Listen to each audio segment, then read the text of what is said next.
Hello friends, नमस्कार, प्रणाम। RS coaching centre में आप लोग का स्वागत है। आज हम क्लास 10 सब्जेक्ट फिजिक्स और चैप्टर नंबर 1 का जो हमारा चैप्टर नंबर 1 है, प्रकाश का परिवर्तन, रिफ्लेक्स ऑफ लाइट है, इसमें का जो इम्पोर्टेंट सूत्र है आज आप लोग को कराएंगे और परीक्षा की दृष्टि से बहुत बहुत इम्पोर्टेंट है। ये 10 सूत्र देखने के बाद आप लोग को पूरा चैलेंज करते हैं, 1000% गारंटी देते हैं कि 10 नंबर आप लोग का कंप्लीट होगा। चलिए हम इसको स्टार्ट करते हैं और ये सूत्र को एकदम आसान तरीका से समझेंगे और सरल भाषा में समझेंगे। ठीक है, चलिए हम इसको स्टार्ट करते हैं। तो हमारा क्या दिया है, पहला नंबर क्वेश्चन दिया क्या है कि देखिए हमारा 10 महत्वपूर्ण सूत्र कौन कौन होगा।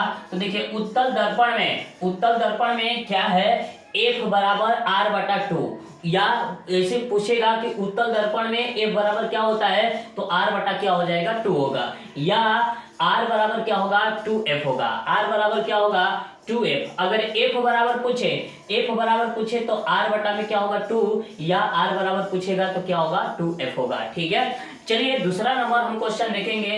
अवतल दर्पण में F बराबर क्या होगा, R बटा 2, या R बराबर क्या होगा, 2F होगा।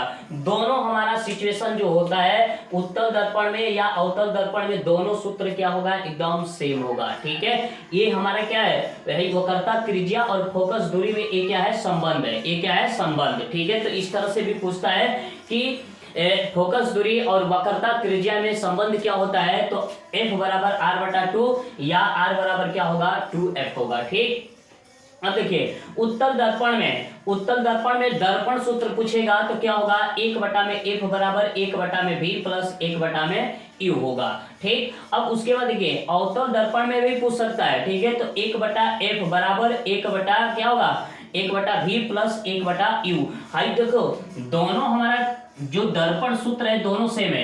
उत्तल दर्पण में भी पूछ सकता है और अवतल दर्पण में भी पूछ सकता है। तो देखिए उत्तल दर्पण में पूछेगा तो वही सूत्र होगा, अवतल दर्पण में भी पूछेगा तो क्या होगा, वही सूत्र होगा। ठीक है, तो अवतल दर्पण में क्या होगा, 1 बटा F बराबर 1 बटा V प्लस 1 बटा U होगा। ठीक है, अब देखिए दर्पण सूत्र भी पूछ सकता है, या अवतल दर्पण में इसे पूछेगा कि अवतल दर्पण में दर्पण सूत्र क्या होगा, इस तरह भी पूछ सकता है, या उत्तल दर्पण में भी पूछ सकता है, या सिर्फ दर्पण सूत्र खाली भी पूछ सकता है। ठीक है, तो दर्पण सूत्र भी वही होगा। तो तीनों हमारा जो सिचुएशन होगा, तीनों जो सूत्र होगा एक ही होगा, क्योंकि अवतल दर्पण में भी सेम होता है, उत्तल दर्पण में भी दर्पण सूत्र सेम होता है, और दर्पण सूत्र भी इस तरह से करके पूछ भी सकता है। तो दर्पण सूत्र भी 1 बटा F बराबर 1 बटा V प्लस 1 बटा क्या होगा, U होगा। ठीक, अब देखिए उत्तल दर्पण में आवर्धन सूत्र क्या होगा।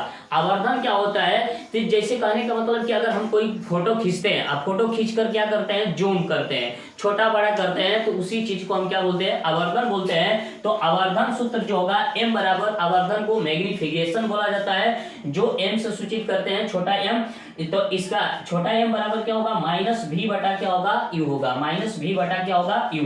या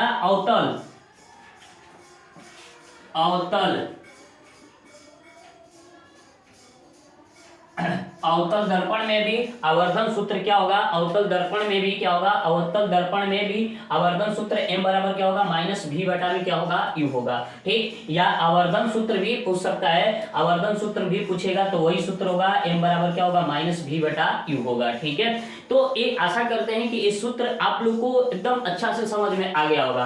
देखिए तीनों सूत्र जो हमारा एक ही है। ठीक है, तो तीनों सिचुएशन में, अलग अलग सिचुएशन में क्या करेगा, जो एग्जामिनर होता है दिमाग ये डाइवर्ट करने के लिए, दिमाग चेंज करने के लिए क्या कर देता है, इसको क्वेश्चन को घुमा कर पूछता है। ठीक है, तो घूमना नहीं है, इसको समझना है। तीनों सिचुएशन में सूत्र एकदम सेम होगा, सिचुएशन अलग अलग होगा लेकिन सूत्र क्या होगा, सेम होगा। ठीक है, इसी तरह इसमें भी हो सकता है और इसी तरह इसमें भी हो सकता है। ठीक है, तो आशा करते हैं कि ये क्वेश्चन आप लोग को समझ में आ गया होगा।